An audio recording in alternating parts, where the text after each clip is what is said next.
Hey guys, this is the first video in the Great Spiritual Awakening series. Today we're going to take a deep look at the soul. When I was in my early 20s, I began to watch videos about spirituality on the internet. According to many spiritual teachers, there is a part of us that existed before birth, and this part of us survives death. It's called the soul. I became fascinated. If there was a part of me that existed before birth, and this part of me exists after death, then I wanted to know everything there was to know about that part of me. According to many spiritual teachers, the soul is not physical, which means it's not made of particles. Furthermore, they said the soul exists outside of space and time. Here's the problem. If the soul is not made of particles, and it exists outside of space and time, then that means no one can see the soul with their eyes, and no one can touch the soul with their hands, and no one could taste, smell, and hear the soul. It also means no one can use a measuring stick to measure the soul, and no one can use a scale to weigh the soul. But then how do we know the soul exists? This was the great mystery.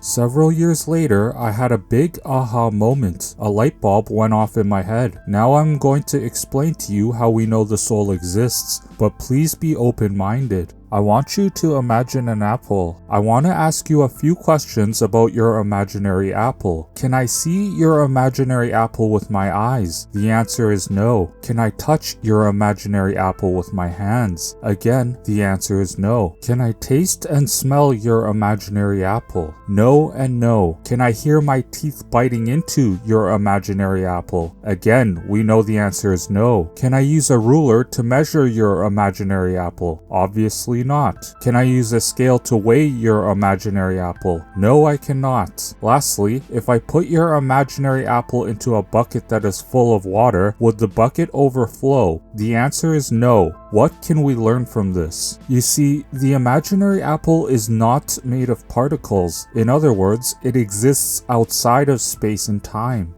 Now consider this, if you want to see, touch, and taste a real apple, then you must exist in space and time, and you must be made of particles. That is common sense. Similarly, if you want to be aware of an imaginary apple, you must exist outside of space and time, and you must not be made of particles. This is because the imaginary apple doesn't exist in space and time, and it isn't made of particles. You see, the imaginary apple is a reflection of you. You must exist outside of space and time to be aware of something that exists outside of space and time. And you must exist in space and time to be aware of something that exists in space and time.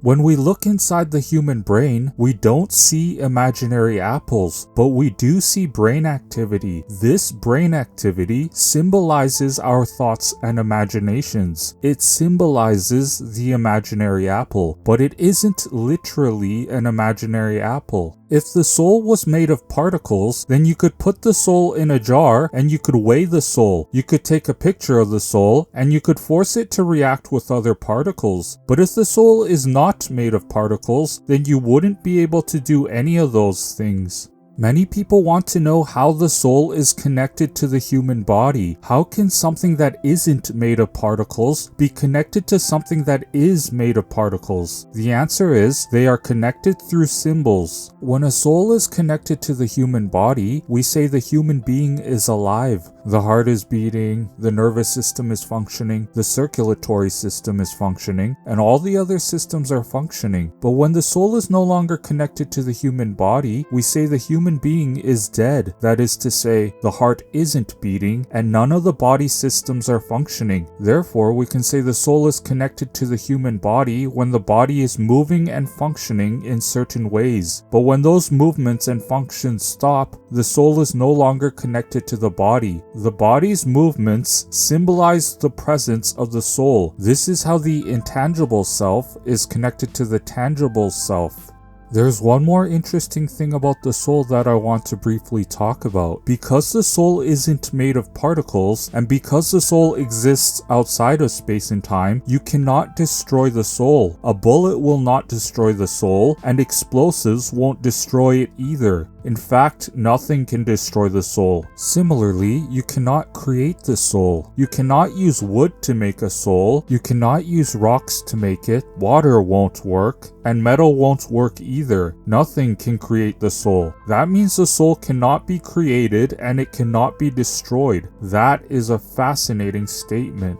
If the soul is neither created nor destroyed, then that means we existed before life existed in the universe, and it also means we will continue to exist after life in the universe goes extinct. The question is, what did we experience before life in the universe, and what will we experience after life in the universe? If we can answer these questions, we will have a much deeper understanding of ourselves. We will discuss this further in a future video, so don't forget to subscribe.